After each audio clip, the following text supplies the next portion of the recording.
Hi folks, it's Matt again, and what we're going to do now is actually wrap up our discussion of coalitional games and allocating value among a set of individuals, and we're going to do so by looking at a particular example which we can do some comparison, say, of the core and the Shapley value and see exactly what's going on. So let's look at a very interesting one. So think about the UN Security Council. So the United Nations has a Security Council, which makes a whole series of passes off in resolutions, among doing other things, which can be very important in international politics. And in particular, there are 15 members of the UN Security Council at present. How does this work? There's 5 permanent members of the council. So those are China, France, Russia, the UK, and the US. And so they're always in the Security Council. There are 10 temporary members. So beyond these 5, there are other members that rotate in and out of the Security Council that are chosen in general from the UN. And the one sort of very important aspect of this is that the 5 permanent members can veto resolutions. Okay, so basically, if you want to pass something within the Security Council, the 5 permanent members actually have to agree to it. There's some subtleties in this. It can be that they can abstain, but ignoring abstention, you basically have to have them on board. If any one of them says no to something, it won't pass in the Security Council. But the 10 other members do not have vetoes. Okay, so if we start thinking about a cooperative game to capture this, and the Security Council can use different rules for voting. Sometimes they use majority rule, sometimes there's a 2/3 rule, and so forth. But we'll look at a situation where they're using a majority rule.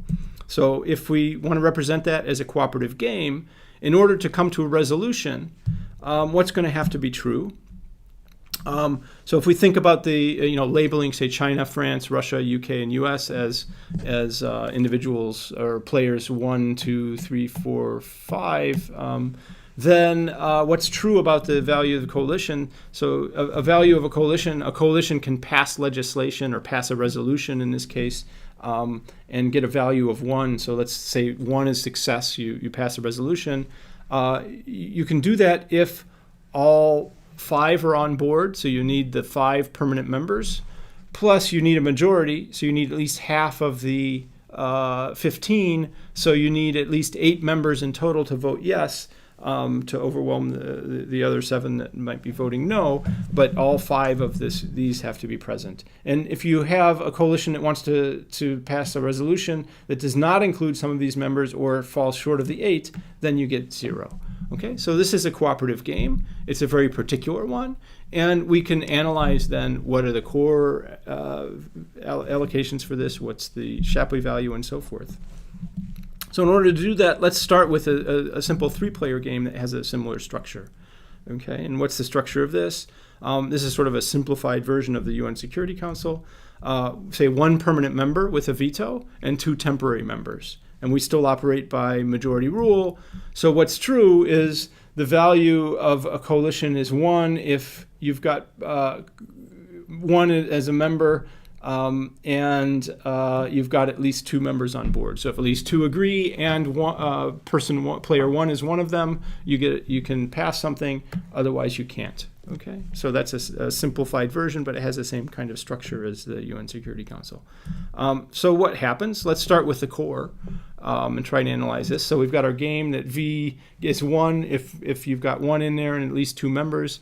Otherwise, you get 0. So now what does the core has to satisfy? Remember, the core has to be allocating each coalition a total that's at least what it gets. So that means that if you put 1 and 2 to get, they can generate a value of 1, so they have to be getting at least 1. 1 and 3 together have to be getting at least 1. 1, 2, and 3 together have to be getting 1, right? So we're dividing up the total value among the 3 members. And it has to be that everybody gets at least 0, since you could generate 0, but you can't be forced, in this case, to participate. Okay, so now when we think about what the core is going to do, when we want to look at this, the fact that 1 and 2 have to be getting at least 1, and the total of all 3 have to be equal to 1, and nobody can get a negative value, that these together imply that x sub 3 has to be equal to 0, right? So there's no way to be giving 1 and 2 at least 1, and all 3 a total of 1, and except by giving 3 to 0. Okay, so then we can do the same thing here. That means that x2 is equal to 0. If we've got x2 equals 0 and x3 equal to 0, that's going to imply that x1 has to be 1. So in this case, the fact that 1 is a vital player, an essential player, this means that the core actually gives 1 the full value here. Now, if you do the core for the Security Council with a full 15 members, you can work through that. What are you going to get?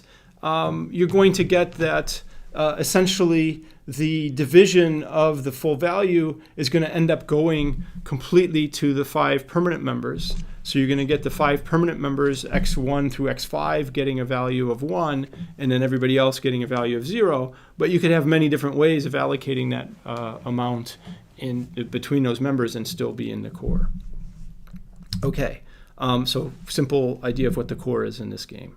Okay, now let's stick with the same game and do the Shapley value. So if we're looking at the Shapley value for this game, what are we going to end up with? Well, we can do our calculations from the Shapley value. We know that the value of I is given according to this formula, and in particular, we can sort of just build this up. We could build it up by first putting in 1, then 1, 2, then 1, 2, 3, 1, 1, 3, 1, 2, 3. 2 first, then 1, 3 first, or 2 first, then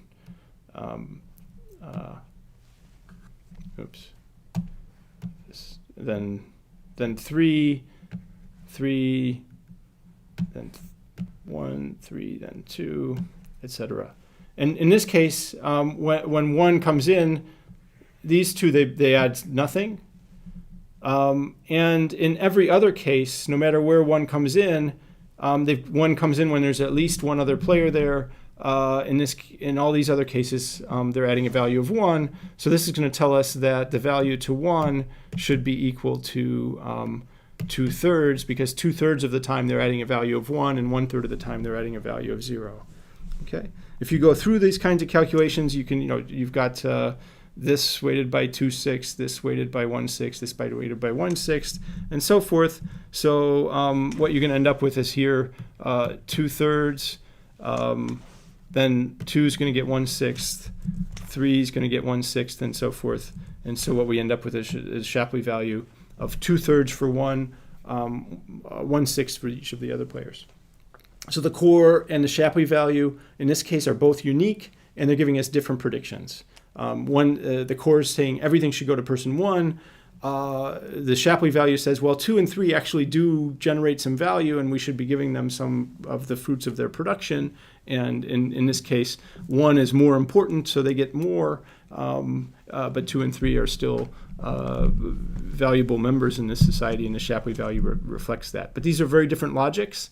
You might think of the core in a situation where people might secede, and one could walk away and say, without me, you get nothing. Whereas the Shapley value is doing calculations based on marginal contributions. Okay, in terms of cooperative games then, what have we done? We've looked at modeling fairly complicated multilateral bargaining settings, something like the UN Security Council, something like that. Part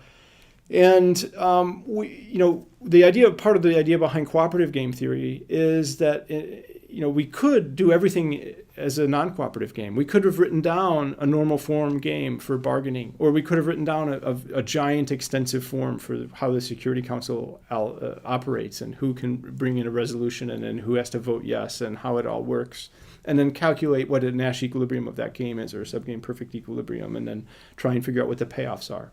And the idea of cooperative game theory is sometimes you want to model things in a more compact way, and actually trying to model an extensive form for that bargaining process would be overwhelming. And this is a different way of approaching things, which takes an axiomatic approach, a very simple approach, and ends up generating predictions. And there's a number of different solutions that people have used. So you can do core-based ideas, Shapley value. There's other solutions as well. So there's a fairly rich literature on cooperative game theory that's based on different approaches to characterizing what fair kinds of values are.